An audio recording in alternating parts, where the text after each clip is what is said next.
When Sarah Mitchell inherited the concrete bunker buried beneath her late uncle's Montana property, she assumed it was just another relic from a paranoid man's Cold War obsession.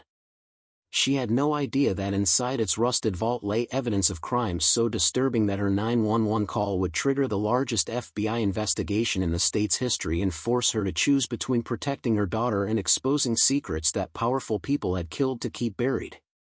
Before we jump back in, tell us where you're tuning in from, and if this story touches you, make sure you're subscribed, because tomorrow, I've saved something extra special for you. Sarah stood in the parking lot of Mountain View Elementary, watching through the chain-link fence as her daughter Emma played on the swings with the other second graders. The afternoon sun caught Emma's dark hair, making it shine the way Michael's used to before the cancer had taken it all. 3 years since the funeral, and Sarah still found herself looking for her husband in their daughter's face, in the curve of her smile, in the way she tilted her head when she was thinking hard about something. The school bell rang, and Emma came running with her backpack bouncing against her small shoulders. She was 7 years old, gap-toothed and fearless, completely unaware that her mother had spent the lunch hour arguing with the electric company about a shut-off notice or that their rent was already 12 days late. "Mommy, can we get ice cream?" Emma asked, climbing into the back seat of their 2008 Ford Focus, the one with the cracked windshield and the passenger door that only opened from the outside. "Not today, baby. Maybe this weekend." It was a lie, and Sarah hated how easily the lies came now. "Maybe this weekend. We'll see. Soon."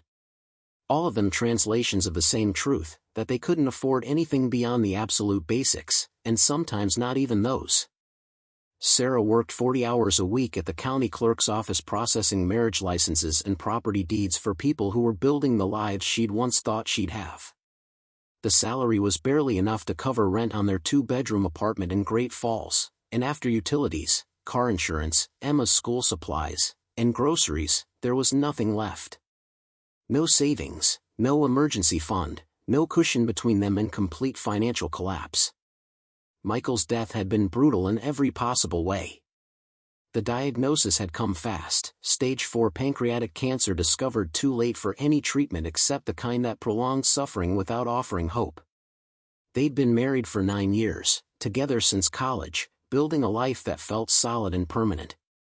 Michael had been an engineer at a manufacturing plant, steady work with decent benefits and a 401k they'd planned to retire on.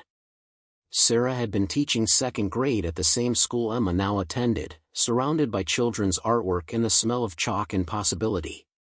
The medical bills had arrived like an avalanche, each one larger than the last.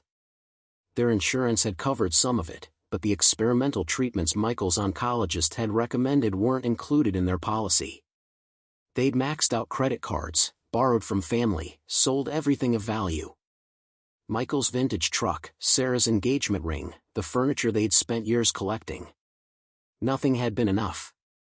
Michael had died on a Tuesday morning in February, holding Sarah's hand and apologizing for the debt he was leaving behind, as if dying of cancer was something he should feel guilty about.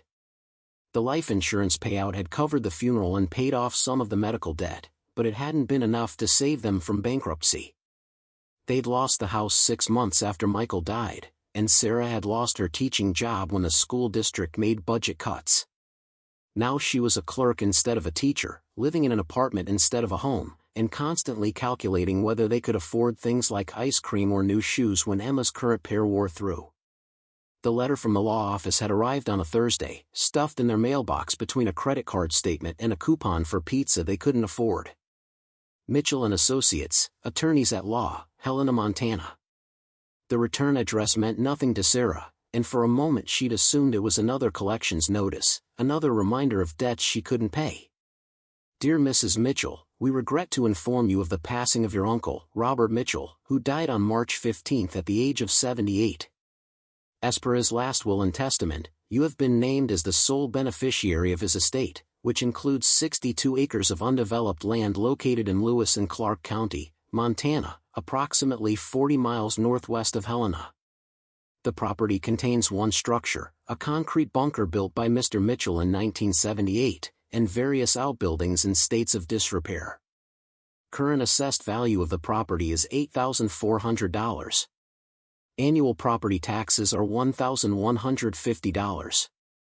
Please contact our office within 30 days to discuss transfer procedures and estate settlement.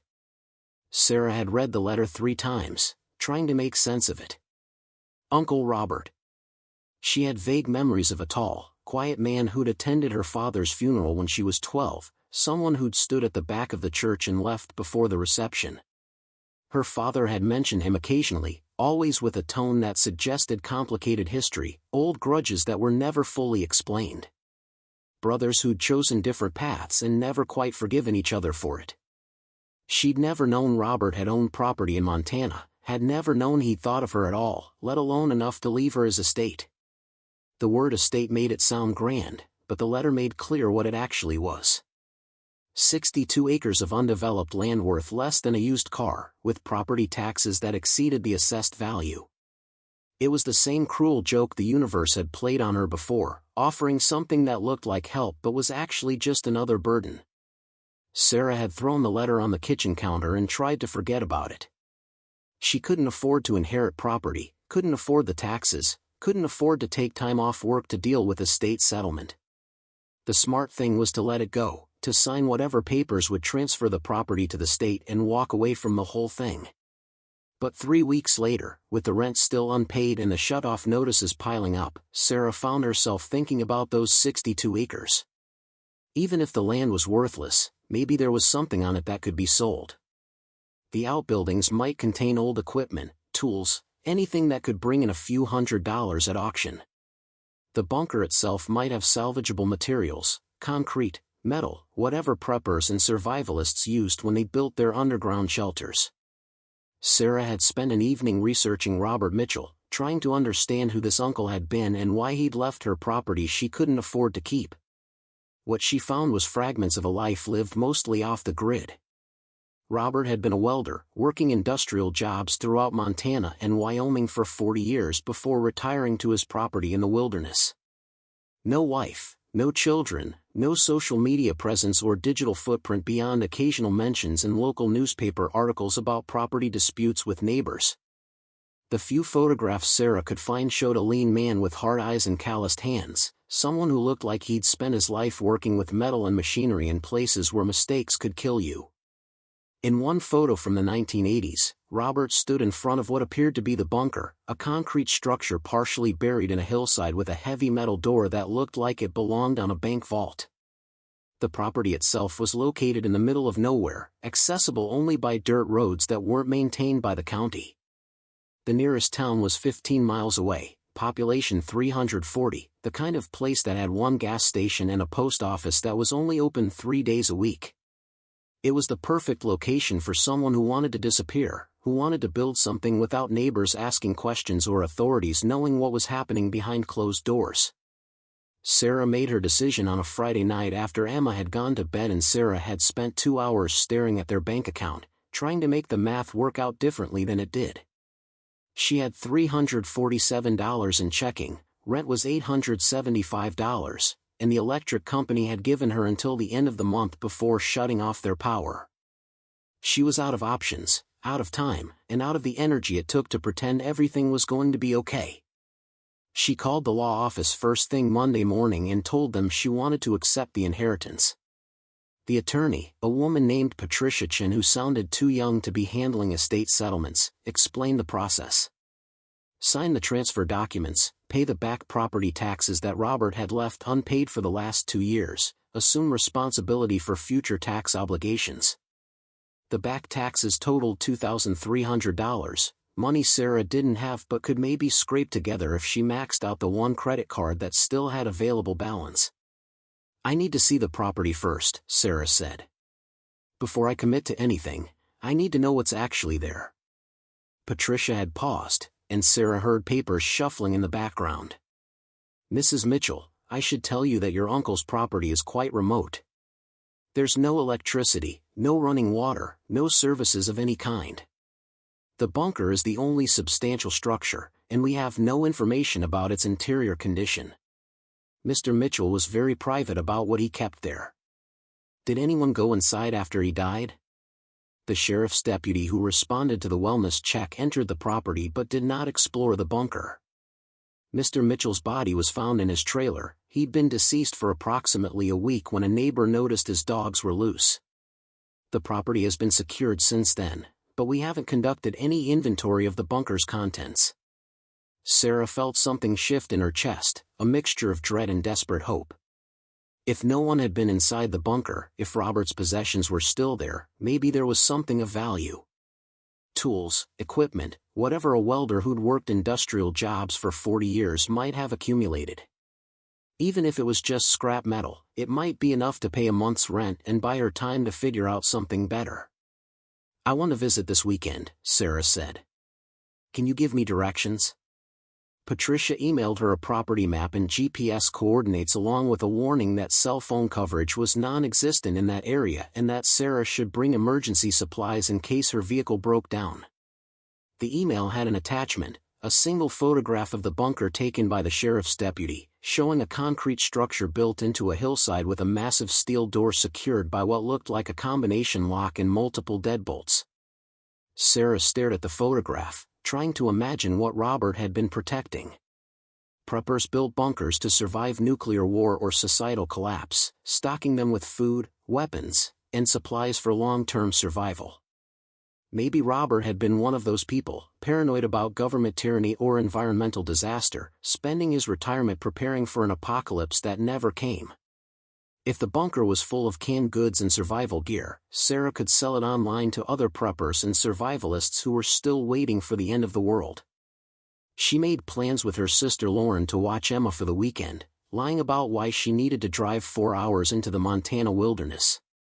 "Just some estate stuff I need to handle," Sarah had said, keeping her voice casual. "Should be back by Sunday evening." Lauren had given her a skeptical look. "Sarah, you can't afford to be driving around the state chasing after property you don't even want. Why don't you just sign it over to the state and be done with it? I need to see it first. I need to know if there's anything there worth keeping. And if there's not?" Sarah hadn't answered, because she didn't have an answer. If there was nothing in the bunker worth selling, if the property was exactly as worthless as the assessed value suggested, then she was right back where she started. Broke, desperate, and running out of options. But at least she'd know. At least she'd have tried.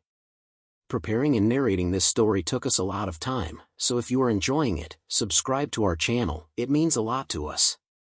Now back to the story. Sarah packed her Ford Focus on Saturday morning with supplies she hoped she wouldn't need.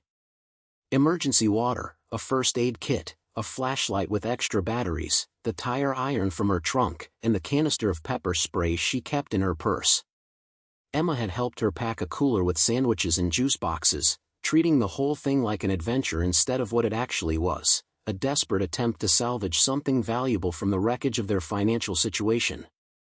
The drive northwest from Great Falls took her through landscape that gradually transformed from developed farmland to wilderness. Paved roads gave way to gravel, then to dirt tracks that tested her car's suspension and made her grateful she'd recently replaced the worn tires. The GPS signal cut out somewhere past the last town, and Sarah was forced to navigate using the printed map Patricia had provided, following landmarks and road markers that were sometimes missing or shot full of bullet holes. The isolation was absolute. Sarah hadn't seen another vehicle in over an hour when she finally found the turnoff to Robert's property, marked by a faded no trespassing sign nailed to a tree. The dirt road that led to the bunker was barely more than tire tracks through tall grass, winding through forest and over hills that hid the property from any nearby roads. When Sarah finally parked near the bunker, her first thought was that the whole trip had been a waste of time and gas money. The property looked exactly like something a paranoid welder would build, a concrete fortress in the middle of nowhere, surrounded by rusted equipment, broken down vehicles, and the kind of desolation that suggested no one had lived here in years. The bunker itself was built into a hillside, with only the front face visible above ground.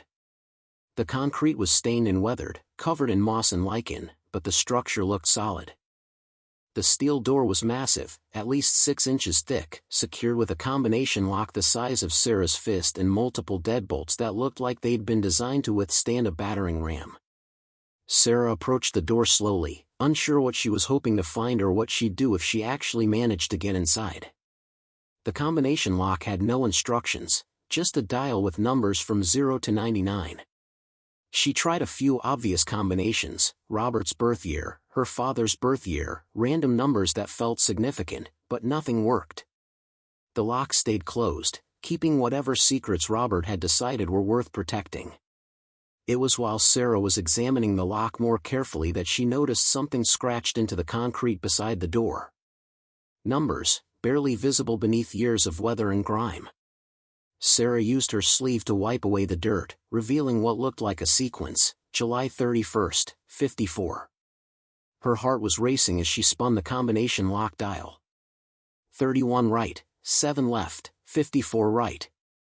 The lock clicked open with a sound that seemed impossibly loud in the wilderness silence. Sarah stared at it for a long moment, suddenly unsure if she wanted to know what was inside. There was still time to walk away, to close the lock back up and pretend she'd never been able to open it. She could sign the papers transferring the property to the state and go back to her life of quiet desperation in Great Falls. But Sarah was so tired of walking away from possibilities. She was tired of accepting defeat, tired of making do with less, tired of telling Emma maybe later when what she meant was probably never. If there was anything inside this bunker that could change their situation, she needed to know. Sarah pulled the deadbolts open one by one, each one resisting before finally sliding free with metallic groans that suggested they hadn't been moved in years. The door itself required all of her strength to pull open, the hinges screaming in protest as the massive steel slab swung outward. The smell hit her first. Not decay or rot like she'd feared, but stale air and metal and something else, something chemical that made her instincts scream to back away. Sarah pulled out her flashlight and shined it into the darkness beyond the door, revealing a concrete stairway leading down into shadows that seemed to swallow the light. She descended slowly, counting steps to keep her mind occupied, her flashlight beam bouncing off concrete walls and metal railings. The bunker was deeper than she'd expected, the stairs going down at least 20 feet before opening into a larger space. When Sarah reached the bottom and swept her flashlight across the room, what she saw made her breath catch in her throat. This wasn't a survival bunker. This was something else entirely. The main room was easily 40 feet long and 30 feet wide, with a ceiling high enough that Sarah could stand upright without ducking. But instead of shelves stocked with canned goods and survival supplies, instead of weapons and emergency equipment, the bunker contained row after row of filing cabinets, metal shelves loaded with cardboard boxes, and what looked like a complete photography darkroom setup in one corner. Sarah moved through the space slowly, her flashlight revealing details that made less sense the more she saw. The filing cabinets were labeled with years: 1978, 1979, 1980, continuing all the way to 2019. The boxes on the metal shelves were marked with cryptic codes, case numbers maybe, or reference systems that meant nothing to her. In the darkroom corner, she found developing trays, chemical bottles, and clotheslines strung across the space where photographs had once hung to dry. But it was when Sarah opened one of the filing cabinets that she began to understand the kind of secrets Robert had been keeping. The files inside were organized meticulously, each one labeled with a name, date, and location. Sarah pulled out the first file at random and opened it, finding photographs that made her stomach lurch. Crime scene images, brutal and explicit, showing violence that looked recent despite the decades-old dates on the labels. Beneath the photographs were handwritten notes in cramped, precise handwriting, documenting details about victims, suspects, and investigations that had apparently gone nowhere. Sarah's hands were shaking as she pulled out another file, then another. Each one contained the same horrifying pattern: photographs of crime scenes, detailed notes about victims and investigations, and what appeared to be Robert's own analysis of why the cases had never been solved. There were dozens of files, maybe hundreds, representing years of documentation about crimes that had been committed throughout Montana and the surrounding states. Sarah found a light switch near the entrance and flipped it, half expecting nothing to happen. But fluorescent lights flickered to life overhead, revealing the full scope of what Robert had created. This wasn't just a storage space. This was an archive, a massive collection of evidence and documentation that represented decades of investigation into unsolved crimes. One wall was covered with maps, each one marked with colored pins indicating locations and dates. Another wall held what looked like a timeline, connecting different cases with red string and handwritten annotations about potential links between victims and suspects. A workbench in the corner held more photography equipment along with what appeared to be police radios and scanning equipment that would have allowed Robert to monitor law enforcement communications. Sarah moved deeper into the bunker, her sense of dread growing with every step. In a back corner, she found a locked metal cabinet, smaller than the filing cabinets but secured with a padlock that looked newer than anything else in the bunker. Sarah searched the room until she found a toolbox, then used a screwdriver to pry the padlock off. Inside the cabinet was a leather journal, the kind with a built-in lock, though the lock had long since been broken. Sarah opened it to the first page and found Robert's handwriting, neater than his notes in the case files but still precise and controlled. "My name is Robert Mitchell, and this is my confession. For 37 years, I have been documenting evidence of crimes that law enforcement either cannot or will not solve. What started as professional curiosity became an obsession, then a mission, and finally the only thing that gave my life purpose. The cases in this bunker represent monsters who were never caught, victims who never received justice, and failures of a system that was supposed to protect the innocent. I have no legal authority, no official standing, and no right to the evidence I've collected. But someone needs to remember these people, needs to document what was done to them, needs to ensure that even if justice never comes, the truth is at least preserved." Sarah sank down onto the concrete floor, the journal still open in her lap, and tried to process what she'd stumbled into. Robert hadn't been a prepper or a survivalist. He'd been something else, a vigilante archivist maybe, someone who'd spent decades collecting evidence of unsolved crimes and maintaining records that law enforcement had apparently abandoned or ignored. She spent the next hour going through more files, each one more disturbing than the last. Missing persons who'd vanished without trace. Murders that had been ruled accidents or suicides despite evidence suggesting otherwise. Assaults and disappearances that seemed to form patterns, suggesting serial offenders who'd never been identified or stopped. And then Sarah found the file that would change everything. It was labeled with a case number and a date from 1983, but when Sarah opened it, she found something different from the other files. These weren't crime scene photographs. They were surveillance images, dozens of them, showing a man in various locations throughout Montana. The man was in his 30s in the photos, tall and lean with dark hair and a face that looked vaguely familiar in a way Sarah couldn't quite place. Beneath the photographs was a detailed dossier. Name, Theodore James Brennan. Born 1951 in Billings, Montana. No criminal record. Occupation listed as long-haul trucker, married with 2 children. But Robert's notes told a different story.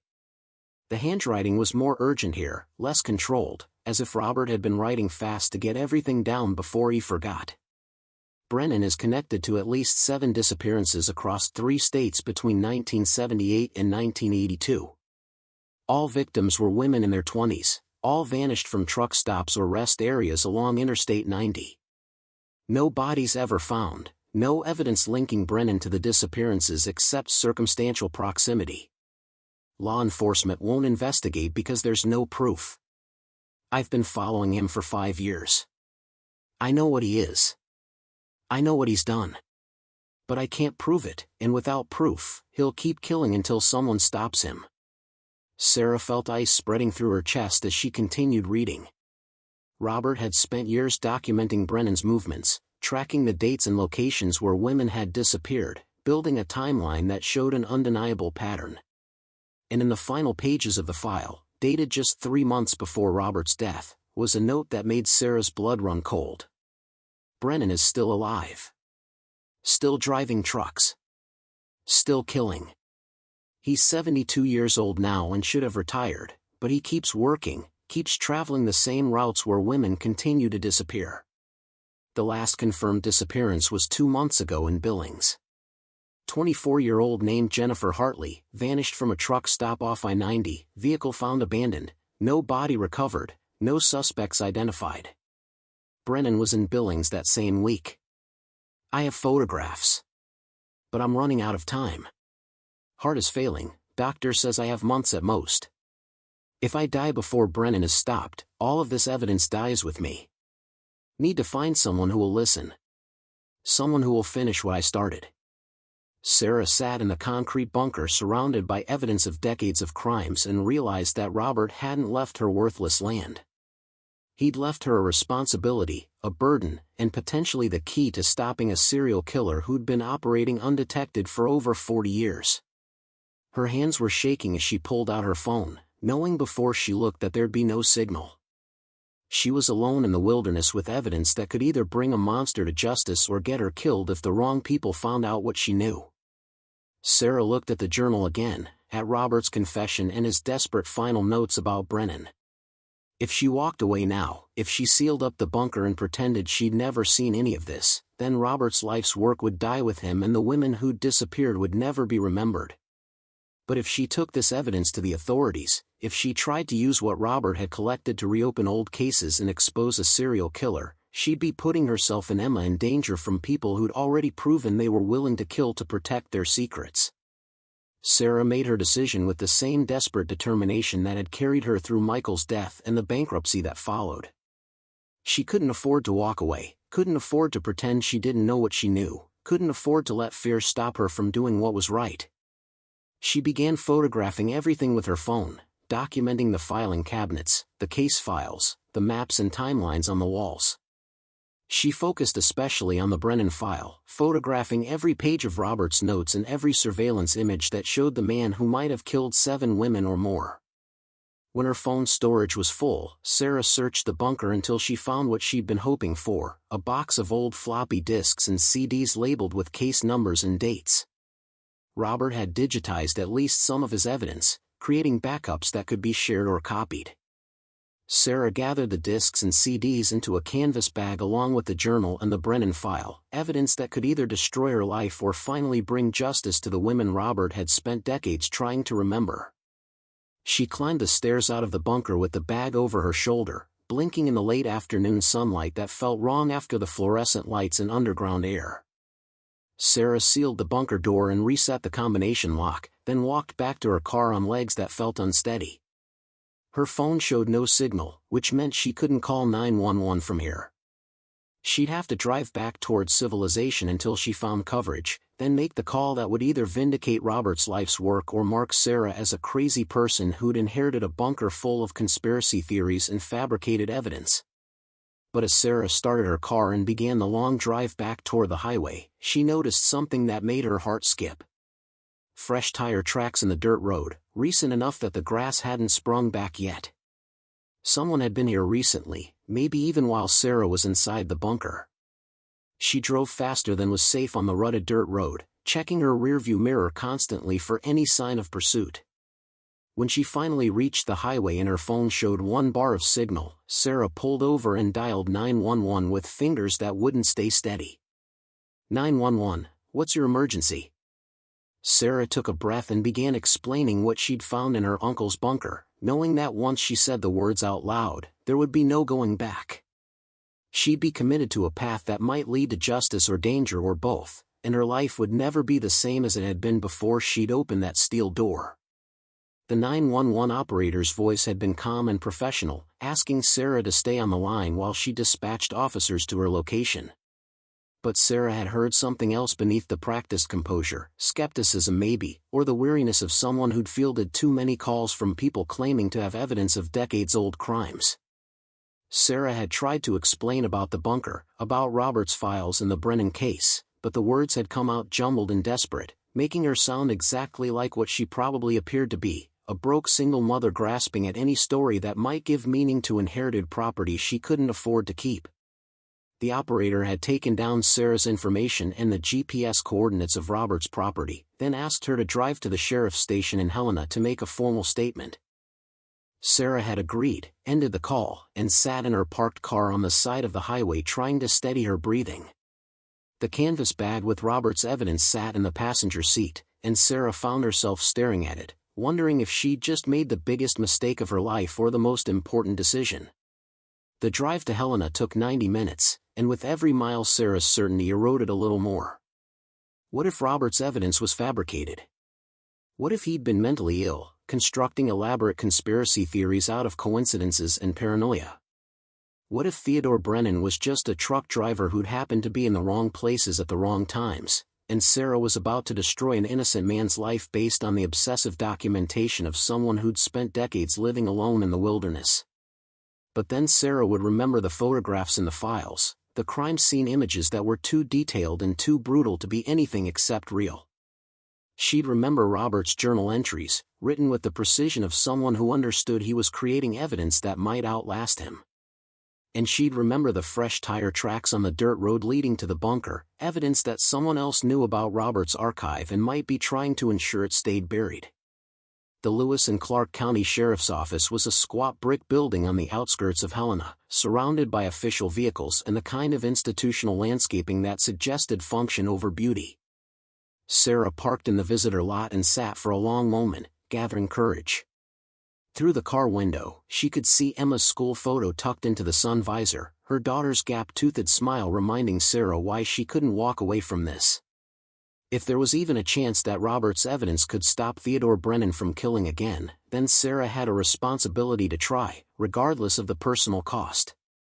The deputy at the front desk was younger than Sarah had expected, maybe 30, with tired eyes and the careful courtesy of someone who'd learned to stay neutral until facts were established. Sarah explained that she'd called 911 about evidence found on her uncle's property, and the deputy nodded, made a phone call, then asked her to wait in a small room that smelled like burned coffee and institutional cleaning products. Detective Maria Reeves arrived 20 minutes later, carrying a notepad and wearing an expression that Sarah recognized from her own face in mirrors, someone who'd learned to expect disappointment but kept showing up anyway. Reeves was in her 50s, with gray-streaked hair pulled back in a practical ponytail and the kind of weathered face that came from decades working outdoors in Montana's unforgiving climate. "Mrs. Mitchell," Reeves said, settling into the chair across from Sarah. "You called in a report about evidence related to unsolved cases. Why don't you start from the beginning and tell me what you found?" Sarah began with the inheritance, explaining about Robert's death and the property she hadn't known existed until the law office had sent the letter. She described the bunker, the filing cabinets full of case files, the maps and timelines covering the walls. And she told Reeves about Theodore Brennan, about the 7 women Robert believed had disappeared because of him, about the surveillance photographs and the timeline that showed a pattern law enforcement had apparently missed or chosen to ignore. Reeves listened without interrupting, her expression unreadable, taking notes in shorthand that Sarah couldn't decipher. When Sarah finished, Reeves sat back in her chair and studied her with eyes that had probably seen every kind of lie and desperation that humans were capable of producing. "Mrs. Mitchell, I'm going to be straight with you," Reeves said. "Your uncle Robert Mitchell was known to law enforcement. He called in tips on cold cases for 30 years, always convinced he'd found connections that we'd missed. Most of his theories didn't pan out. Some of them were based on coincidences that looked significant until you examined them closely. He was sincere, I believe that, but sincerity doesn't equal accuracy." Sarah felt something cold settling in her stomach. "So you're saying his evidence is worthless?" "I'm saying we've investigated his claims before and found them lacking." "But," Reeves held up a hand when Sarah started to protest, "I'm also saying that I'll look at what you found. If there's legitimate evidence in that bunker, evidence we haven't seen before, then we'll pursue it. But you need to understand that opening old cases based on circumstantial evidence is complicated. We need proof, not theories." Sarah pulled the canvas bag onto the table and began removing items. Robert's journal, the Brennan file with its surveillance photographs and detailed timeline, the CDs and floppy disks labeled with case numbers. Reeves examined each item carefully, her expression shifting from skepticism to something more focused as she read through Robert's notes. "Theodore Brennan," Reeves said quietly, more to herself than to Sarah. "I know that name. He was interviewed back in the 80s about a missing woman, but there wasn't enough evidence to charge him with anything. The case went cold. Robert documented 7 disappearances," Sarah said. "All along Interstate 90, all women in their 20s, all vanishing from truck stops or rest areas. And he says Brennan is still active, still driving trucks, still killing. Reeves looked up from the file, and Sarah saw something in her eyes that might have been recognition or might have been regret. The Jennifer Hartley case. She disappeared from a truck stop in Billings 3 months ago. We found her vehicle but no body, no witnesses, no physical evidence. The case is still open but we don't have any leads. Robert says Brennan was in Billings that week. He has photographs. Reeves flipped through the surveillance images, her jaw tightening. These photos are dated. If your uncle was conducting surveillance on a private citizen without legal authority, that's problematic. But if his documentation can help us build a case, if there's evidence here that we missed the first time, then I'll pursue it. The interview lasted another 2 hours. Reeves called in other investigators, and they went through Robert's files methodically, cross-referencing his documentation with official case records, examining the surveillance photographs for details that might corroborate or contradict his timeline. Sarah answered questions until her voice was hoarse, explaining what she'd found in the bunker, how she'd opened the door, what she'd photographed before leaving. It was past 8 o'clock when Reeves finally closed the last file and looked at Sarah with an expression that mixed exhaustion with something that might have been respect. "Mrs. Mitchell, we're going to need to visit your uncle's property and examine the bunker's contents firsthand. We'll also need to take possession of these materials as potential evidence. You understand that once we open this investigation, your life is going to get complicated." "It's already complicated," Sarah said. "I'm broke, I'm behind on rent, and I inherited property I can't afford to keep." At this point, complicated is an improvement. Reeves allowed herself a small smile. "Fair enough. But I need you to understand something else. If Theodore Brennan is the person your uncle believed him to be, if he's been operating undetected for 40 years, then he's smart and he's careful. And if he finds out that someone has evidence linking him to these disappearances, he becomes dangerous in ways that make complicated look like a vacation." Sarah thought about the fresh tire tracks on the dirt road leading to Robert's bunker. Someone had been there recently, someone who knew about the property and might have been checking to see if Robert's archive had been discovered. What if he already knows? What if someone told him about the inheritance? "Then we move fast," Reeves said. "And you and your daughter stay somewhere safe until we can determine the threat level." The word daughter made Sarah's chest tighten with fear she'd been trying to ignore. Emma was at Lauren's house in Great Falls, completely unaware that her mother had stumbled into something that might put them both in danger. Sarah had thought she was investigating inherited property that might help their financial situation. Instead, she'd opened a door to decades of unsolved crimes and potentially put herself in the crosshairs of a serial killer who'd evaded justice for 40 years. Reeves assigned 2 deputies to escort Sarah back to Great Falls and maintain surveillance on Lauren's house until the investigation's scope could be determined. Sarah called her sister from the sheriff's office, trying to explain the situation without terrifying her completely, but Lauren's voice had gone tight with the kind of fear that Sarah had been suppressing since opening Robert's journal. "Sarah, what the hell did you get yourself into?" Lauren demanded. "You went to look at property and somehow ended up with police protection? What aren't you telling me?" "I found evidence of crimes," Sarah said carefully, aware that Reeves and the other investigators could hear every word. Uncle Robert had been documenting cold cases, and some of his evidence might be legitimate. The police need to investigate, and they want to make sure Emma and I are safe while they do." "Safe from what?" "Sarah, you're scaring me." "I know. I'm sorry. Just keep Emma inside until I get there, okay?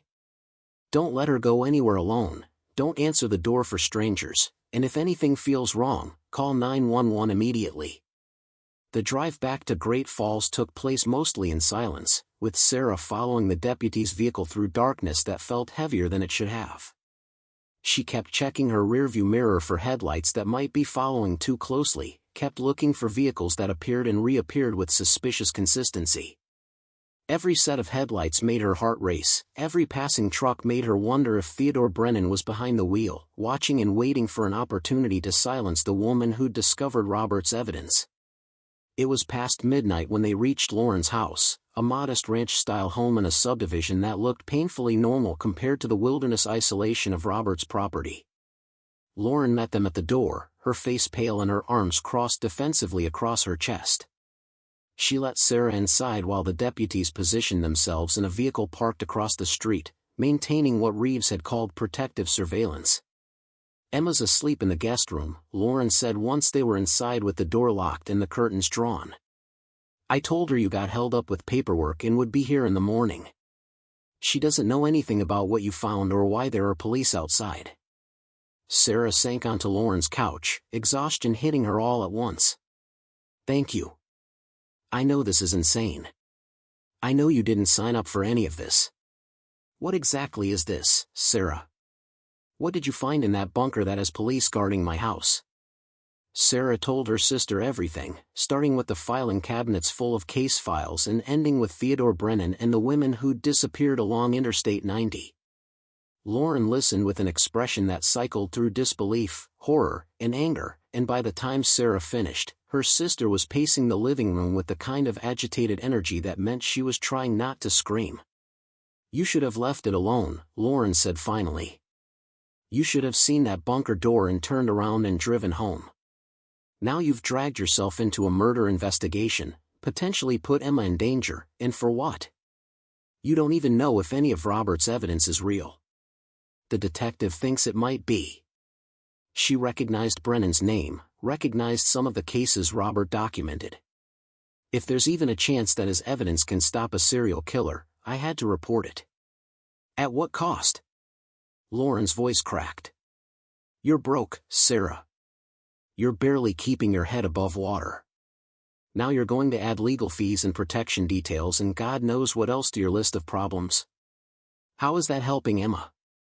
The accusation hung in the air between them, and Sarah felt tears burning her eyes for the first time since finding the bunker. Lauren was right. Sarah had made a choice that could destroy what little stability they had left. She'd prioritized the potential justice for women she'd never met over the immediate safety of her own daughter. It was the kind of decision that felt noble in the moment but might prove catastrophically selfish if anything happened to Emma because Sarah couldn't leave well enough alone. "I couldn't walk away," Sarah said quietly. "Robert spent his entire adult life documenting these crimes because no one else would. He died trying to find someone who would listen, someone who would finish what he started. If I'd sealed that bunker back up and pretended I'd never seen inside, those women would stay disappeared forever. Their families would never have answers. And Brennan would keep killing until someone stopped him." Lauren sat down beside her sister, some of the anger draining from her posture. "I understand why you did it. I do. But Sarah, you can't save everyone. You can barely save yourself. And now you've put Emma in the middle of something that could get you both killed." They sat in silence for a long moment, and Sarah found herself thinking about Michael, about the promises they'd made to protect their daughter and give her a life better than the one they'd had. Every decision Sarah had made since Michael's death had been aimed at keeping that promise, at providing Emma with stability and security despite the financial devastation that cancer had left behind.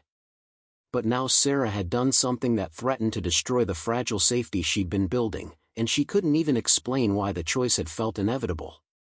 The next morning brought Detective Reeves and a team of investigators who'd spent the night examining Robert's evidence and cross-referencing it with official case files. Reeves looked like she hadn't slept, and the expression on her face made Sarah's stomach clench with dread.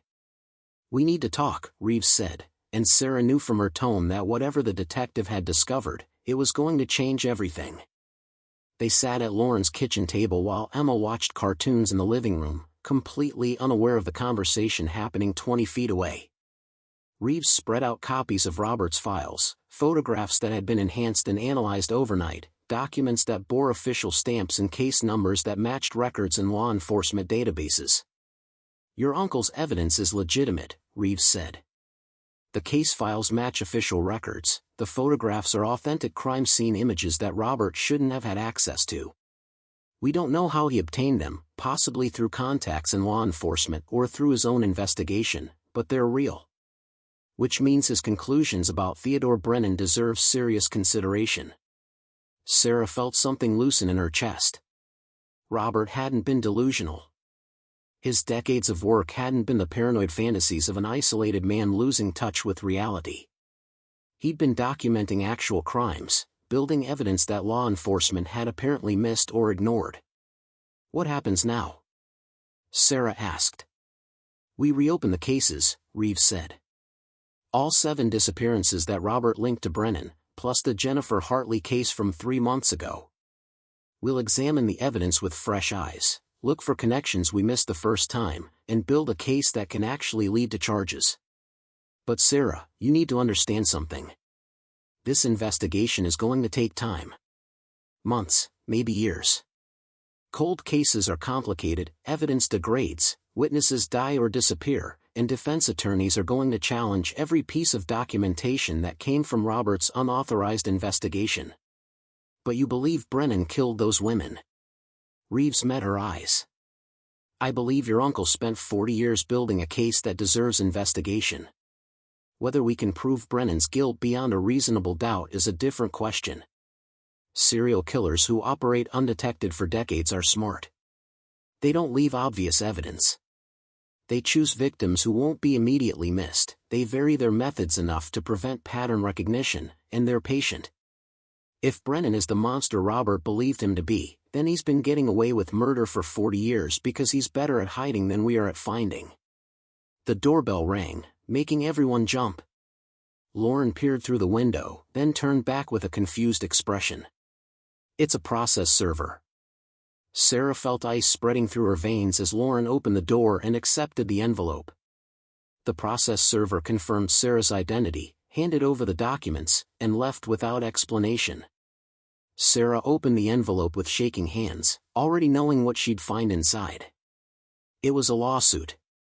Theodore James Brennan versus Sarah Mitchell, filed in district court that morning, alleging defamation, harassment, and intentional infliction of emotional distress.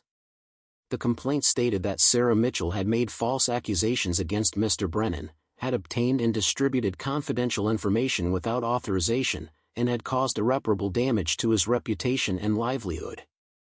The lawsuit demanded $1.5 million in damages plus attorney's fees and court costs. Sarah stared at the documents, trying to process how Brennan could have known about her discovery so quickly. She'd reported the bunker's contents less than 24 hours ago, had spoken only to Detective Reeves and the other investigators, had been under police protection since leaving Helena. But somehow Brennan had learned that Robert's evidence had been discovered, had identified Sarah as the person who'd reported it, and had filed a lawsuit designed to intimidate her into silence. "This is retaliation," Reeves said, reading over Sarah's shoulder. "He's trying to scare you off before we can build a case against him. It's a common tactic. Threaten the witness with financial ruin, make them think twice about cooperating with the investigation." "It's working," Sarah said, her voice barely above a whisper. "I can't afford a lawyer. I can't afford to defend a lawsuit. He's going to destroy me financially, and there's nothing I can do to stop it." "Yes there is," Reeves said firmly.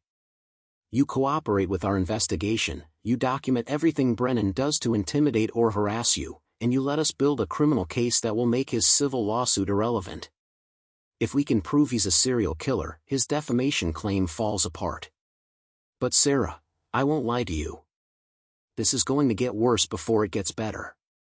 Brennan knows we're coming for him now, and he's going to fight with everything he has." The rest of the day passed in a blur of phone calls and legal consultations. Reeves connected Sarah with the county attorney's office, which provided a victim's advocate who helped explain her rights and options.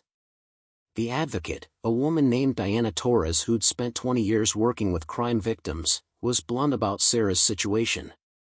"The lawsuit is designed to bankrupt you emotionally and financially," Diana explained. "Brennan doesn't expect to win. He expects you to give up, to decide that cooperating with the murder investigation isn't worth the personal cost. You need to decide now whether you're willing to see this through, because once you commit, there's no walking away without consequences." Sarah looked across the room at Emma, who was coloring at the kitchen table, completely absorbed in her artwork. Her daughter deserved a childhood free from the terror of knowing her mother was being targeted by a serial killer. She deserved financial stability and safety and a future that wasn't defined by her mother's decision to pursue justice for strangers. But Sarah also knew that walking away now would teach Emma a different lesson, that intimidation worked, that powerful people could silence anyone who threatened to expose their crimes, that justice was only available to those who could afford to pursue it. Sarah had spent the year since Michael's death accepting defeat because she'd had no choice. Now she had a choice, and despite the cost, despite the danger, she knew what Michael would have wanted her to do. "I'm seeing this through," Sarah said. "Whatever it takes, however long it takes, I'm finishing what Robert started." Diana nodded as if she'd expected nothing less. "Then we prepare for war. Because that's what this is going to be, a war of attrition where Brennan tries to break you before we can build a case against him. You'll need legal protection, financial assistance, and security measures that go beyond police surveillance. The state has resources for witnesses in high-profile cases, but accessing them requires cooperation and patience." The cooperation began that afternoon. Sarah spent hours at the sheriff's office, giving detailed statements about everything she'd found in Robert's bunker, walking investigators through Robert's filing system, explaining his notes and documentation methods. The investigators treated her with respect that felt strange after months of being invisible, just another broke single mother struggling to survive. Here, in this context, Sarah's discovery mattered. She mattered. And that feeling was intoxicating enough to make her temporarily forget the lawsuit and the danger and the impossibility of what she'd committed to doing. By evening, Sarah had signed paperwork formally transferring Robert's property and bunker contents to law enforcement custody as evidence in an ongoing criminal investigation. The property itself would remain in her name, but she'd agreed not to access or disturb the bunker until the investigation concluded. In exchange, the state would assume the property tax obligations and provide legal representation to help her defend against Brennan's lawsuit. It wasn't a perfect solution. Sarah was still broke, still behind on rent, still facing financial problems that Robert's inheritance hadn't solved. But at least now she wasn't facing those problems alone. The victim's advocate had connected her with emergency assistance programs that could help with rent and utilities. The county attorney had agreed to pursue protective orders that would prevent Brennan from directly contacting or approaching her. And Detective Reeves had promised that the investigation would move forward regardless of how long Brennan's legal intimidation continued. "This is going to be a marathon, not a sprint," Reeves said as Sarah prepared to leave the sheriff's office. Cold case investigations take time, evidence analysis takes time, building a prosecutable case takes time. You'll have moments where it feels like nothing is happening, where you'll wonder if you made a mistake by reporting what you found. But I promise you, we're working the case. We're following every lead, examining every piece of evidence, and building toward justice. Your job is to stay safe, protect your daughter, and trust that we're doing everything possible to stop Brennan. Sarah drove back to Lauren's house as darkness settled over Great Falls, exhausted and terrified and strangely exhilarated.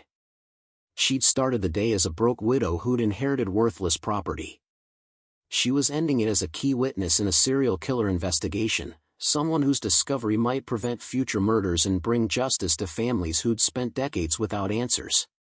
The transformation felt surreal, like she'd stepped through a door into a different version of her life where her choices actually mattered beyond whether she could afford groceries that week. Lauren was waiting when Sarah arrived, and the expression on her sister's face made it clear she'd been preparing a speech.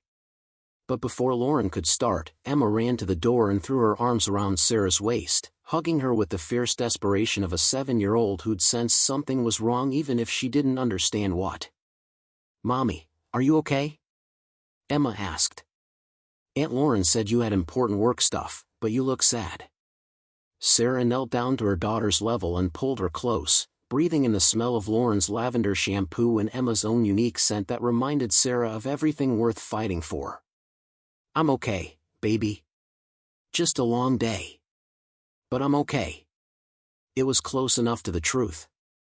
Sarah was okay, or at least she would be once she figured out how to protect Emma while pursuing justice for women who'd never had the chance to protect themselves. She'd opened Robert's bunker looking for anything that might solve their financial problems. Instead, she'd found evidence that would either destroy her life or give it more meaning than she'd imagined possible. The night ahead would bring nightmares about Theodore Brennan and fresh tire tracks and women who'd vanished from truck stops along Interstate 90. But it would also bring the first peaceful sleep Sarah had experienced since Michael's death, the sleep of someone who'd chosen purpose over safety and discovered that sometimes the most dangerous choices were also the most necessary ones. The investigation moved slower than Sarah had hoped and faster than she'd feared. 3 weeks after discovering Robert's bunker, she found herself living in a strange liminal space between her old life of quiet desperation and a new existence defined by police interviews, legal consultations, and the constant awareness that Theodore Brennan knew her name and address. The protective orders had been granted, preventing Brennan from contacting Sarah directly, but they couldn't prevent the feeling of being watched that had settled over her like a second skin. She'd catch herself checking the rearview mirror obsessively during her commute, scanning parking lots for vehicles that appeared too frequently, memorizing the faces of strangers who stood too close in grocery stores. Emma had noticed the change, asking why they couldn't go to the park anymore, why Mommy always locked the doors twice, why Aunt Lauren's house felt more like home than their own apartment. Detective Reeves had kept her promise about pursuing the investigation aggressively. The bunker had been processed as a crime scene, with forensic specialists cataloging every file, every photograph, every piece of evidence that Robert had accumulated over 40 years. The case files had been digitized, analyzed, and cross-referenced with national databases of missing persons and unsolved homicides. And slowly, painstakingly, a pattern had emerged that vindicated Robert's decades of work. The 7 women he'd connected to Theodore Brennan were just the beginning. Once investigators started looking with fresh eyes, once they examined disappearances along Interstate 90 with the hypothesis that a long-haul trucker might be responsible, the number of potential victims climbed to 18. 18 women who'd vanished between 1978 and the present day, all from truck stops or rest areas, all while Brennan had been in the vicinity, all without bodies or witnesses or evidence pointing to anyone except a ghost who drove trucks and killed with impunity. Sarah had met with the families of 3 victims, sessions arranged by Diana Torres with the goal of helping Sarah understand the human cost of Brennan's crimes. The meetings had been devastating. Parents who'd spent decades wondering if their daughters were still alive somewhere, siblings who'd never stopped searching, children who'd grown up without mothers and had eventually stopped asking questions their families couldn't answer. Margaret Hartley, mother of Jennifer who'd disappeared 3 months earlier, had gripped Sarah's hands with fingers that trembled from grief and prescription medications. "Thank you," Margaret had whispered, tears streaming down a face that looked 20 years older than her 53 years. "Thank you for not walking away. Thank you for caring about a girl you never met. The not knowing has been killing me slower than cancer. At least now we might finally have answers." But the investigation had also revealed the extent to which law enforcement had failed these families. Robert's documentation showed that he'd contacted police departments repeatedly over the years, providing evidence of Brennan's suspicious proximity to disappearances, sharing surveillance photographs and timeline analysis that suggested patterns authorities should have recognized. Most of his tips had been dismissed as the obsessions of a civilian who didn't understand how investigations worked. Some had been lost in bureaucratic shuffles between jurisdictions. A few had been actively suppressed by officials who didn't want to admit they'd missed connections that were obvious once someone actually looked. The political fallout had been immediate and ugly. County sheriffs who'd ignored Robert's tips found themselves answering uncomfortable questions from journalists and advocacy groups. Police chiefs who'd closed cases as runaways or suicides faced calls for resignation when Robert's files revealed evidence that contradicted official conclusions. The Montana Attorney General had announced a comprehensive review of cold cases throughout the state, with particular focus on disappearances that might be connected to Brennan or other serial offenders who'd operated undetected. And through it all, Sarah had remained at the center of the storm, the accidental whistleblower who'd inherited a dead man's crusade and chosen to carry it forward despite the personal cost. The cost had been substantial. Brennan's defamation lawsuit was proceeding through the courts, with his attorneys filing motion after motion designed to drain Sarah's energy and resources. The county attorney's office was defending her, but the stress of depositions and legal proceedings was taking a toll that showed in Sarah's weight loss and the dark circles under her eyes that makeup couldn't hide. She'd had to take unpaid leave from her job at the county clerk's office when the constant media attention made it impossible to work without disruption. Her landlord had decided not to renew her lease, citing concerns about the police presence and media attention that had turned their apartment complex into a circus. Sarah and Emma had moved in with Lauren temporarily, an arrangement that was supposed to last a few weeks but had stretched into months. The sisters had fallen into an uneasy rhythm, with Lauren providing childcare while Sarah spent her days at the sheriff's office or in meetings with attorneys, and Sarah contributing what little money she had toward groceries and utilities. It wasn't sustainable, but neither was anything else about Sarah's current situation. The financial assistance from victims' advocacy programs had kept them afloat but barely. Sarah was living week to week, dependent on the kindness of strangers and the charity of a system that had historically failed people like her. The irony wasn't lost on Sarah that Robert's property, the inheritance that was supposed to solve her financial problems, had instead created new ones that made her previous poverty look simple by comparison. But something else had changed too, something harder to quantify but impossible to ignore. Sarah had discovered that she was good at this work, at being a witness, at helping investigators understand Robert's documentation methods and thought processes. She'd spent so many years being invisible, just another struggling single mother in a country full of them, that she'd forgotten what it felt like to have people listen when she spoke, to have her observations matter, to contribute to something larger than her own survival. Detective Reeves had started consulting her on other cold cases, asking Sarah to review files and apply Robert's analytical methods to unsolved disappearances. The county attorney had hired her as a part-time consultant, paying her to organize and digitize Robert's archive while helping investigators understand the context of his documentation. It wasn't much money, barely more than she'd been making at the clerk's office, but it felt different. It felt meaningful. 4 months after discovering the bunker, Sarah received a phone call that changed everything. Detective Reeves asked her to come to the sheriff's office immediately, and the tone in her voice made Sarah's heart race with hope and terror in equal measure. The conference room was crowded when Sarah arrived. Reeves was there, along with the county attorney, 2 FBI agents who'd joined the investigation after it expanded beyond state lines, and Diana Torres.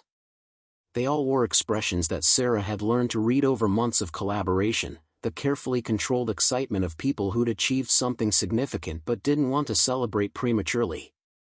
"We arrested Theodore Brennan this morning," Reeves said without preamble. 3 counts of murder in the first degree, with additional charges pending as the investigation continues. The grand jury issued indictments based on evidence your uncle collected and evidence we've gathered through DNA analysis and witness interviews. We found human remains on property Brennan owned in Wyoming. The remains match dental records of 2 women who disappeared in 1982 and 1989. We also found physical evidence in Brennan's truck that links him to Jennifer Hartley's disappearance. Sarah felt the room tilt, and someone guided her into a chair before she could fall. Theodore Brennan had been arrested. After 40 years of killing without consequence, after decades of evading justice because no one had connected the dots that Robert Mitchell had painstakingly documented, the man was finally in custody. It felt surreal, impossible, like something that happened in television dramas but not in real life where monsters usually won and justice was a luxury reserved for people who could afford expensive lawyers. "Your uncle's evidence was crucial," one of the FBI agents said, a woman named Patricia Okonkwo who'd been leading the federal investigation. "Without his timeline and surveillance documentation, we wouldn't have known where to look for physical evidence."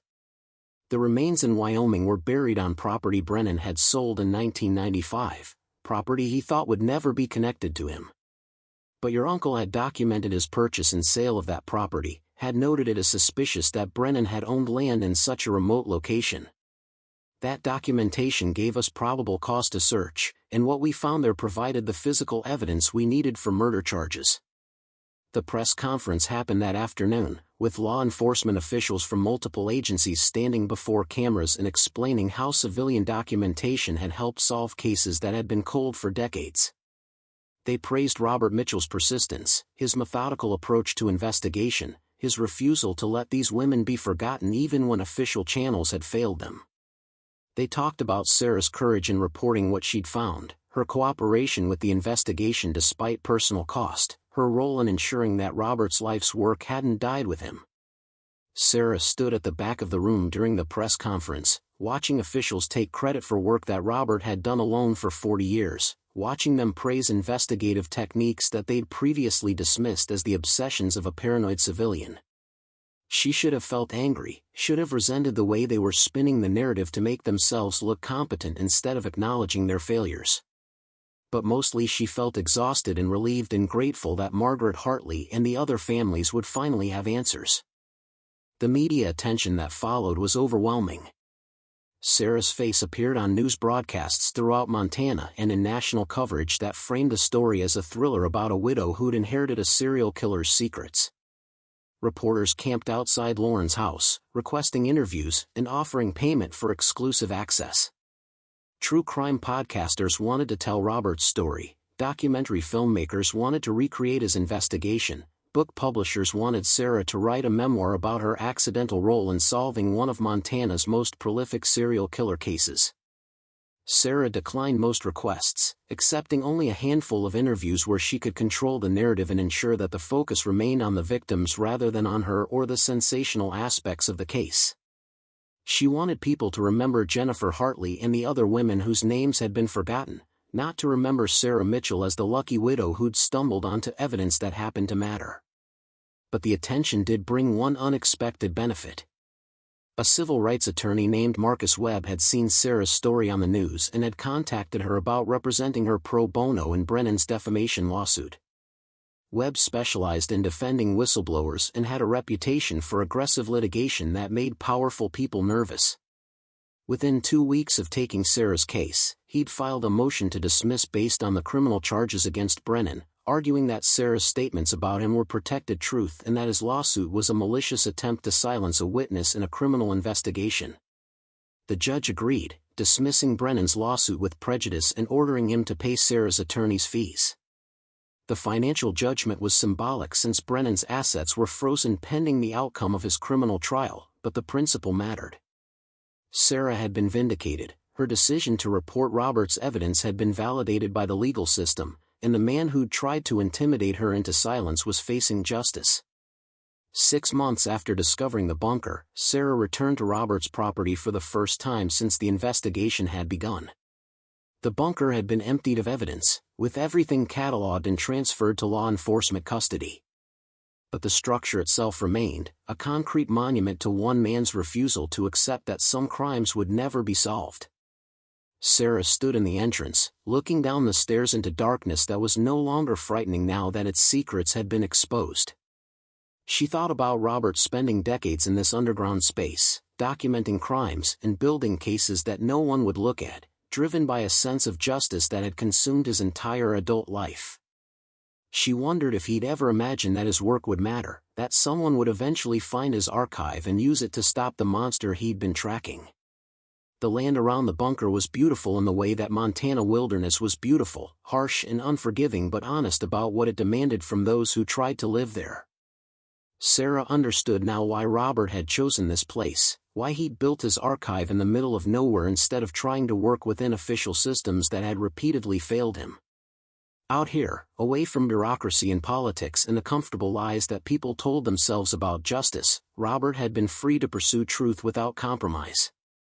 Sarah had made arrangements to donate the property to the state, which planned to convert it into a memorial and education center focused on cold case investigation and victim advocacy. Robert's bunker would become a training facility for law enforcement personnel, teaching them to recognize patterns that conventional methods might miss, showing them what one determined civilian had accomplished through persistence and careful documentation. It seemed like the right legacy for a man who'd spent his life trying to make the system work better even when the system refused to acknowledge his efforts. The money from the property donation was modest, $30,000 that the state had assessed as fair value for land that would become a public facility. It wasn't the windfall Sarah had fantasized about during her darkest financial moments, wasn't enough to solve all her problems or provide the security she'd lost when medical bills had destroyed their savings. But it was enough to put down a deposit on a small house in Great Falls, enough to provide stability for Emma, enough to prove that sometimes inheritance meant more than money. Sarah had used part of the funds to establish a scholarship in Robert's name at the University of Montana, providing financial assistance to students studying criminal justice or forensic science who demonstrated commitment to cold case investigation. The first recipient was a young woman from Billings whose aunt had disappeared in 1987, one of the cases Robert had documented but that hadn't yet resulted in charges against anyone. The scholarship wouldn't bring her aunt back, but it might help train investigators who could solve cases that current systems failed to address. The criminal trial was scheduled for the following spring, with prosecutors confident they had enough evidence to convict Brennan on multiple murder charges despite the decades that had passed since his crimes. Sarah would be a witness, testifying about discovering Robert's archive and explaining his documentation methods to jurors who would need to understand how civilian investigation had succeeded where official efforts had failed. It would be difficult, draining, potentially traumatic. But Sarah had learned over the past months that difficult wasn't the same as impossible, and that sometimes the hardest choices were the ones that mattered most. Emma had started third grade in a new school, adjusting to yet another change with the resilience that children somehow possessed even when adults were falling apart. She'd asked questions about why Mommy's picture was on television, why people wanted to interview them, why they'd moved again.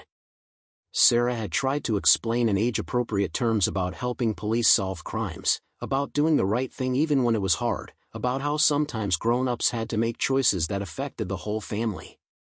Like when Daddy was sick. Emma had asked.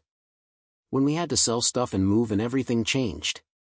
Kind of like that, Sarah had agreed. Except this time, the changes might help other people too. Other families who lost someone and didn't know what happened to them. Emma had considered this seriously, her 7-year-old face scrunched in concentration. So you're like a superhero, but instead of fighting bad guys, you help find them? Sarah had laughed despite the tears that were threatening. I'm not a superhero, baby. I just found something important and told people about it. The real superhero was Uncle Robert, who spent his whole life trying to help people even though no one listened to him. Will people listen to you? I think so. I hope so. The house they'd bought was small but sturdy, a 2-bedroom bungalow in a neighborhood where children played in yards and neighbors knew each other's names. It had a basement that Sarah had converted into an office, where she continued consulting on cold cases and helping investigators understand the analytical methods Robert had developed. The work didn't pay much, but it felt important in ways that her previous jobs never had.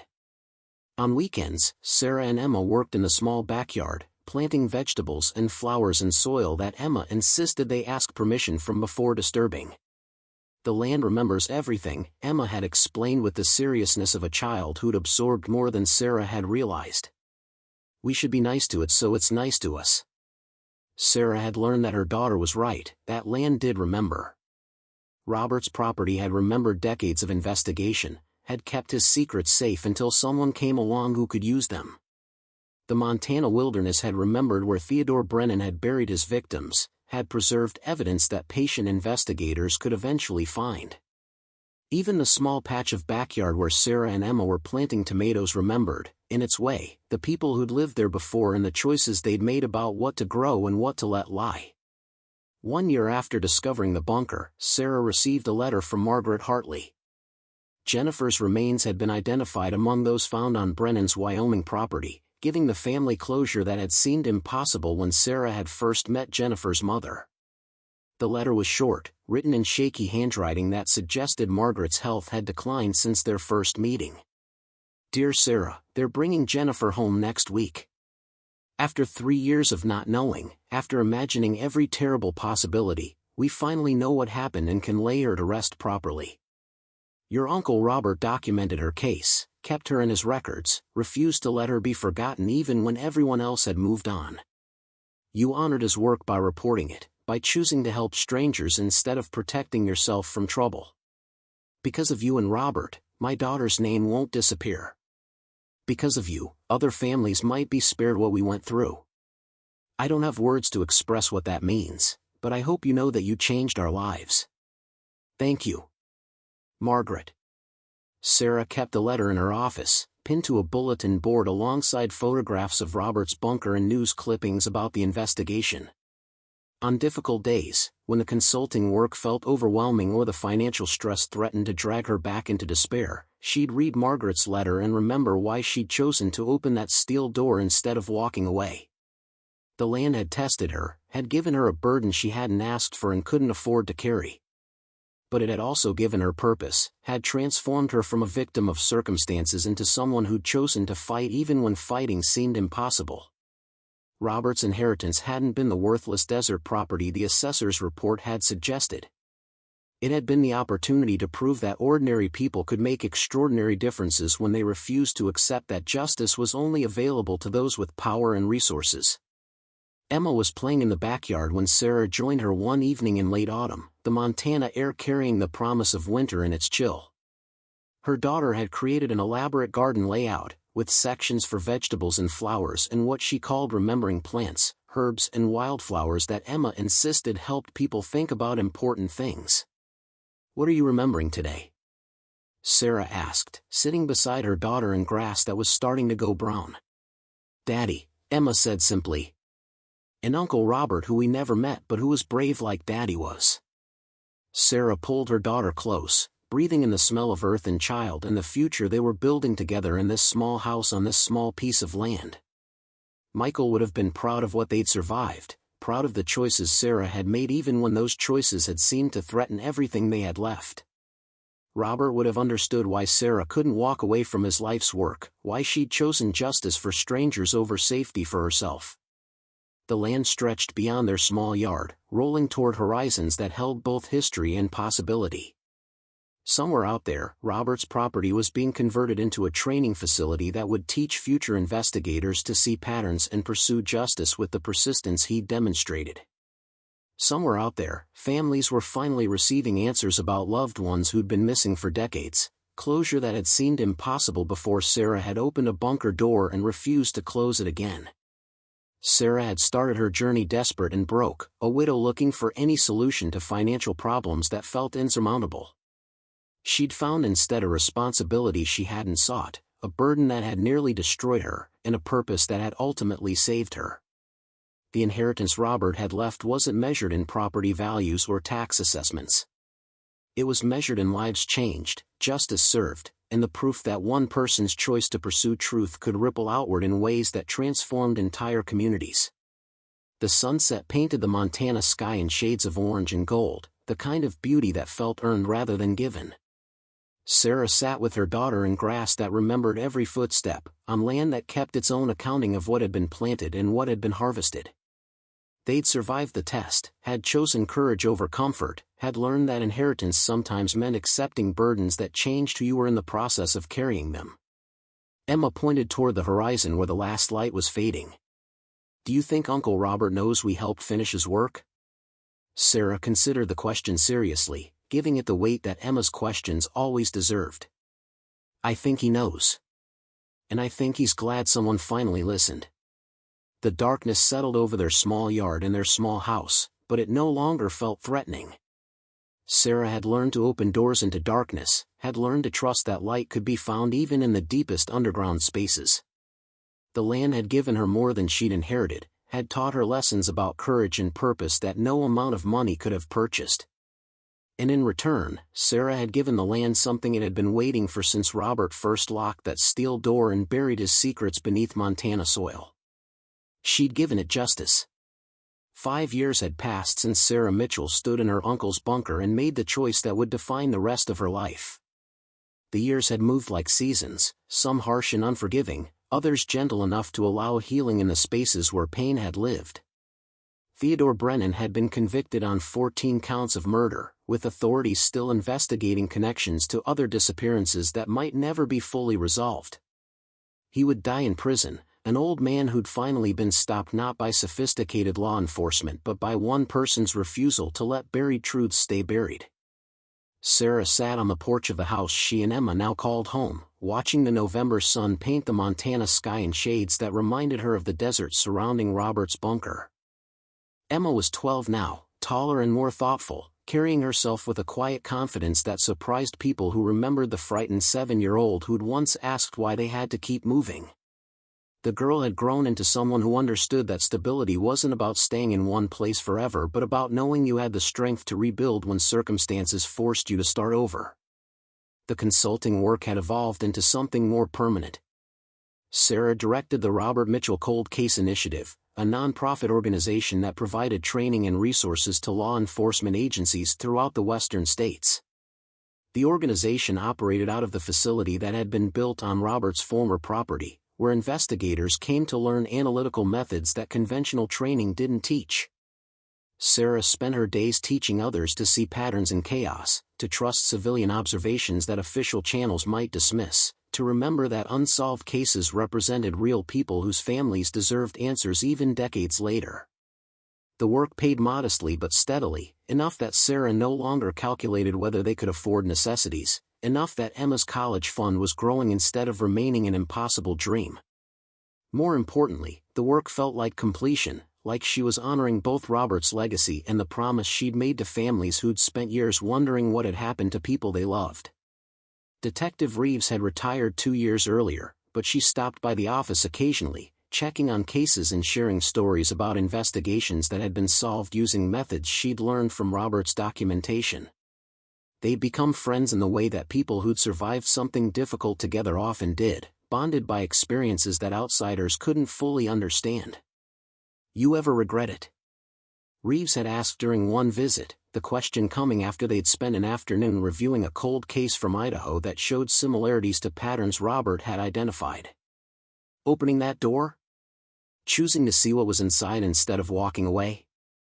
Sarah had considered the question carefully, giving it the honesty that Reeves deserved. "I regret that it cost Emma years of stability. I regret that it put us both in danger. I regret that I couldn't protect her from the fear and uncertainty that came with my choice. But I don't regret reporting what I found. Those women deserved someone who wouldn't give up on them, and their families deserved answers. If the cost of providing those answers was my comfort and security, that seems like a fair trade." Reeves had nodded as if she'd expected nothing else. "Your uncle would be proud. He spent 40 years trying to make people listen, trying to prove that civilians could contribute to justice if anyone would take them seriously. You vindicated his entire life's work." The words had stayed with Sarah, settling into the places where doubt sometimes still lived.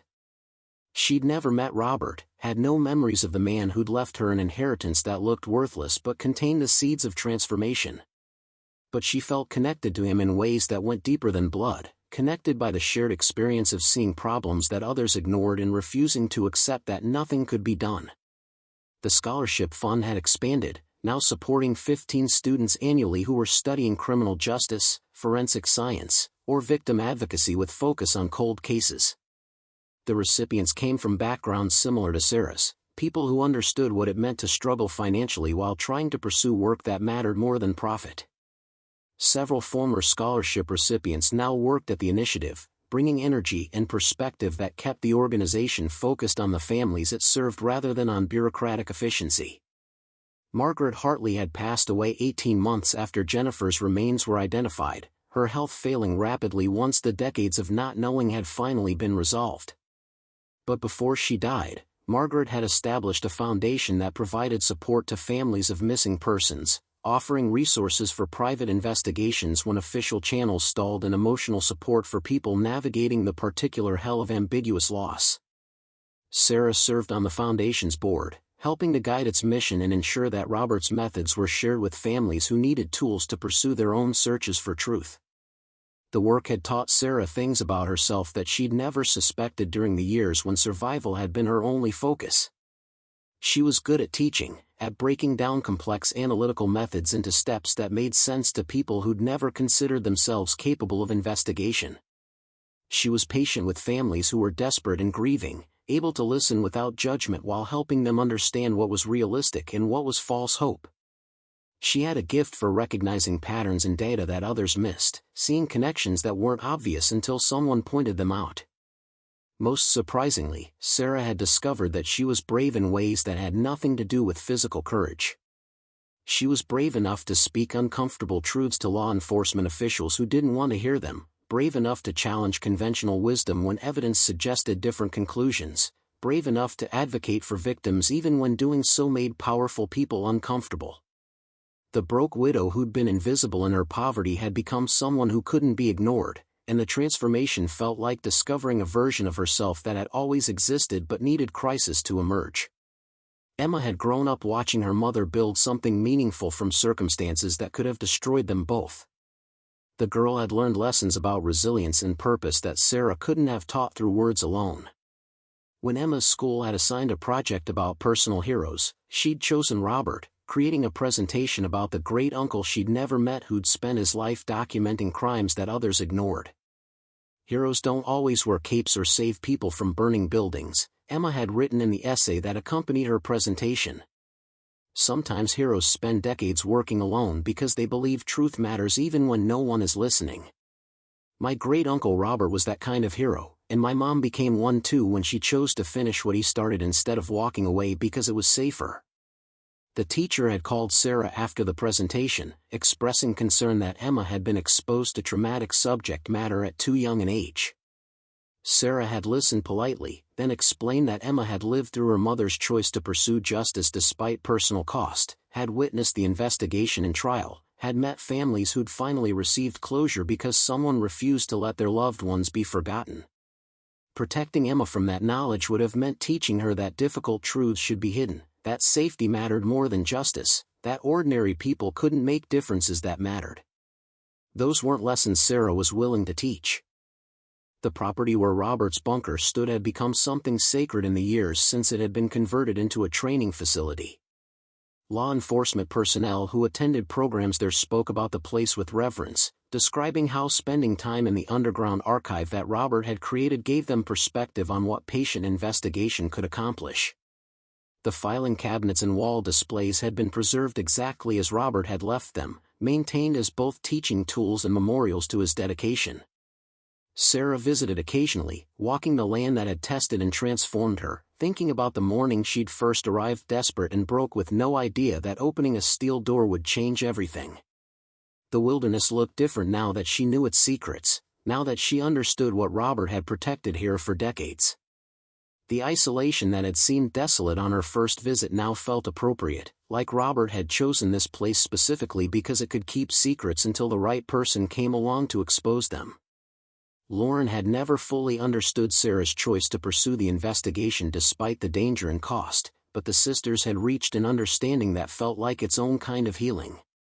They were different people who'd been shaped by different circumstances, Lauren choosing security and predictability while Sarah had been forced by loss and desperation to accept that safety was an illusion and that meaning mattered more than comfort. Neither choice was wrong, but they'd led to lives that looked nothing alike. "I'm proud of you," Lauren had said during a recent visit, the words coming with difficulty because emotions had never been easy in their family. "I don't know if I could have done what you did, walking into that bunker, reporting what you found, refusing to back down when Brennan tried to intimidate you. But I'm glad you did it. I'm glad Emma has a mother who showed her that doing the right thing matters even when it costs you everything." The acknowledgement had meant more than Sarah could express, validation from someone who knew exactly what Sarah had risked and what she'd lost in the process of gaining something larger than herself. The scars remained, visible in Sarah's hypervigilance about security and Emma's occasional nightmares about strangers who might be dangerous. Therapy had helped them both process trauma that didn't disappear just because the investigation had concluded successfully. But the scars were evidence of survival, proof that they'd endured something that should have broken them and had emerged stronger in ways that weren't always comfortable but were undeniably real. Theodore Brennan had died in prison the previous winter, a heart attack that came without warning or drama. Sarah had felt nothing when she'd heard the news, no satisfaction or closure or relief, just a kind of emptiness where her anger at him had lived. He'd stolen decades from women who'd never had the chance to grow old, had inflicted grief on families that would persist through generations, had operated with impunity because systems designed to stop people like him had failed repeatedly. His death didn't undo any of that damage, didn't restore what had been taken, didn't balance scales that had been weighted toward injustice for 40 years. But his death did mean that he'd stopped, that no more women would disappear along Interstate 90 because a truck driver with patient hands and practiced lies had decided they were convenient victims. And in the absence of satisfaction, that knowledge would have to be enough. The initiative had started receiving requests from international organizations that wanted to replicate Robert's methods in their own countries, creating civilian archives for cold cases that official channels had abandoned. Sarah had consulted on programs in Canada, Australia, and several European countries where families of missing persons were building their own documentation systems modeled on what Robert had accomplished. The work was expanding beyond anything Sarah had imagined when she'd first reported the bunker's contents, creating networks of civilian investigators who refused to accept that some crimes would never be solved. Sarah had also begun writing, documenting Robert's methods and philosophy in a book that would serve as both manual and memorial. The writing came slowly, extracted from evenings after Emma had gone to bed and weekends when Sarah could find quiet hours to think about how to explain something that felt more like calling than methodology. But gradually the book was taking shape, becoming a testament to what one person could accomplish through persistence and careful attention to details that others overlooked. The land around their house had become Emma's laboratory for lessons that school couldn't teach. The girl had created an elaborate garden that changed with the seasons, planting vegetables and herbs and flowers that attracted birds and insects Sarah couldn't name. Emma had inherited her great-uncle's patience and attention to detail, spending hours observing patterns in how plants grew and where wildlife traveled, documenting her findings in journals that reminded Sarah painfully of Robert's case files. The land teaches you if you pay attention, Emma had explained once while showing Sarah the root system of a tomato plant she'd carefully excavated. It tells you what it needs and what it can provide, but you have to be quiet enough to listen. Sarah had recognized the wisdom in her daughter's words, the understanding that some knowledge came not from books or teachers but from patient observation of systems that operated according to rules humans hadn't written.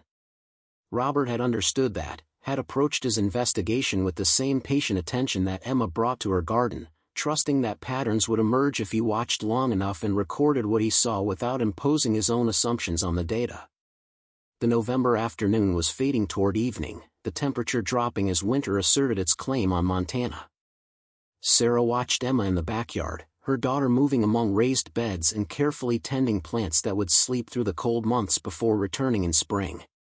The cycle of seasons felt meaningful in ways Sarah was still learning to articulate, the reminder that endings were temporary and that patient people who understood timing could coax life from soil that looked dead. Inside the house, Sarah's office held the accumulated evidence of 5 years spent building something that honored both Robert's legacy and the families he'd tried to help. Certificates of appreciation from law enforcement agencies, photographs with victims' families at memorial services, letters from former scholarship recipients describing their work on cold cases that might finally be solved. The walls documented a transformation that still surprised Sarah when she stopped to consider how far she'd traveled from the desperate widow who'd opened a bunker door looking for anything that might pay that month's rent. The work would continue after Sarah, would outlast her in the same way that Robert's work had outlasted him because he'd had the foresight to document everything carefully enough that someone else could understand and continue what he'd started. The initiative was building its own archive, creating records that future investigators could access when current methods failed, ensuring that cases wouldn't be forgotten just because decades had passed without resolution. Sarah heard Emma coming in from the garden, her daughter's footsteps heavy on the porch steps. The girl appeared in the doorway, her hands dirty and her face flushed from the cold, carrying the kind of exhausted satisfaction that came from physical work that produced visible results. "Everything ready for winter?" Sarah asked. "Everything's ready," Emma confirmed. "The beds are mulched, the perennials are cut back, and I left seed heads for the birds. The garden knows what to do now. It just needs time and patience." The words felt like benediction, like Emma was describing more than just plant care but offering wisdom about healing and growth that applied to everything Sarah had been trying to accomplish. Time and patience. The garden knows what to do. Trust the process and don't force outcomes that need to develop according to their own schedule. They made dinner together, moving through the comfortable routine of chopping vegetables and setting the table, the ordinary rituals that made a house into a home and a family into something that could withstand whatever challenges came next. Over pasta and salad from Emma's garden, they talked about school and upcoming holidays and Emma's plan to volunteer at the initiative during winter break, helping to digitize old case files that were still stored on deteriorating media.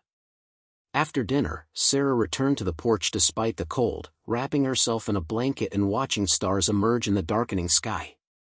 The Montana wilderness stretched beyond their small property, holding secrets that might never be fully known, stories that had been written into soil and stone and the spaces between mountains where humans rarely ventured. Robert's land was out there somewhere in that darkness, the bunker that had held his life's work now serving as classroom and memorial for people who came seeking to understand what one person's dedication could accomplish. Sarah thought about Margaret Hartley and the other families she'd met over the years, people who'd spent decades in the particular hell of not knowing what had happened to someone they loved. She thought about the women whose names filled Robert's files, victims who'd been forgotten by everyone except a man who'd made remembering them his life's purpose. She thought about Emma growing up watching her mother choose justice over safety, learning lessons about courage and responsibility that would shape the woman she'd become. The cold was becoming uncomfortable, but Sarah remained on the porch, reluctant to leave the quiet moment that felt like conversation with ghosts who deserved acknowledgement. Michael was out there somewhere in the darkness too, the husband who'd died apologizing for medical bills he couldn't control, whose death had set Sarah on a path that led eventually to Robert's bunker and the choice that had defined everything that followed. She hoped he could see what she'd built from the wreckage of their shared dreams, hoped he understood that she'd kept her promise to take care of herself and Emma even though the path to keeping that promise had looked nothing like either of them had imagined. The stars were fully visible now, the kind of display that only happened far from city lights where darkness was absolute enough to reveal how much light actually existed in the universe. Sarah found herself thinking about light and darkness, about secrets that needed exposure and truths that had been buried until someone brave or desperate or foolish enough decided to dig. She'd been all three when she'd opened Robert's bunker, driven by financial desperation and curiosity and perhaps a foolishness that came from having nothing left to lose. But what she'd found in that darkness had become light for families who'd spent years wandering through their own shadows. What had seemed like worthless inheritance had proven to be the most valuable gift Sarah had ever received, not because of money or property but because it had given her purpose when she'd been drowning in purposelessness, had given her strength when she'd felt completely powerless, had given her proof that ordinary people could make extraordinary differences when they refused to accept that some wrongs could never be righted. The land remembered everything. Emma had been right about that. It remembered Robert spending decades in his underground archive, remembered the women who'd disappeared along highways that cut through wilderness, remembered Sarah standing at that steel door and choosing to open it instead of walking away. The soil held secrets and stories and the accumulated evidence of every choice that had been made on its surface or beneath it, patient and enduring in ways that humans could barely comprehend. Sarah finally went inside, leaving the darkness to keep its vigil while she returned to the warmth and light of a home that had been built from courage and persistence and the refusal to let fear determine her choices. Emma was already in bed, reading by lamplight, and Sarah stopped in the doorway to watch her daughter for a moment, this person who'd survived everything their family had endured and had emerged whole enough to plant gardens and dream about futures that weren't defined by trauma. "Mom?" Emma looked up from her book. "Are you okay?" "I'm okay," Sarah said, and meant it in ways that would have seemed impossible 5 years earlier. "Just thinking about everything that brought us here. Do you think Uncle Robert would be happy with what you built?" Sarah considered the question with the seriousness it deserved. "I think he'd be satisfied that his work mattered, that it wasn't wasted. Whether that's the same as happy, I don't know. But satisfied seems like enough." She kissed Emma goodnight and retreated to her own room, where tomorrow's work waited in the form of case files and training materials and the ongoing project of ensuring that Robert's methods would outlast them all. But tonight, Sarah allowed herself to simply rest, to feel gratitude for the solid roof and the warm bed and the daughter who'd never stopped trusting her even when Sarah's choices had seemed to threaten everything they had left. The land slept beneath November's cold sky, waiting for spring when Emma's garden would return and life would assert itself again through soil that remembered every seed that had ever been planted. The bunker waited too, holding space for investigators who would come seeking understanding about what persistence and careful attention could accomplish. And somewhere in the darkness, Robert Mitchell's spirit rested in whatever peace was available to those who'd fought their entire lives for justice that came only after they were gone. Sarah had inherited more than land or files or the burden of finishing someone else's work. She'd inherited proof that legacy wasn't about what you left behind but about what you made possible for those who came after, about the doors you opened and the lights you turned on in places where others had accepted darkness. The inheritance had cost her everything and given her more than she'd lost, had transformed her from victim to guardian, from powerless to powerful in ways that had nothing to do with money or status or the conventional measures of success. The last thought Sarah had before sleep claimed her was simple and profound: she would do it all again. Every difficult choice, every moment of fear, every sacrifice that had brought them to this place where Emma planted gardens and families received closure and Robert's work lived on through people who understood what he'd been trying to teach. The price had been high, but the purchase had been worth it. Outside, the Montana night kept its watch over land that remembered and people who persevered in legacies that outlasted the individuals who'd created them. The story was written in soil and stone and the spaces between stars, a tale about ordinary courage and the extraordinary differences that ordinary people could make when they refused to accept that some truths would stay buried forever. The land had given Sarah a test disguised as inheritance. She'd passed by choosing justice over safety, truth over comfort, and legacy over personal security. And in return, the land had given her something more valuable than money could measure: proof that she mattered, that her choices had consequences that rippled outward to touch lives she'd never meet, that one person's courage could create light in darkness that had seemed absolute. The inheritance was complete. The legacy secured. And tomorrow, the work would continue.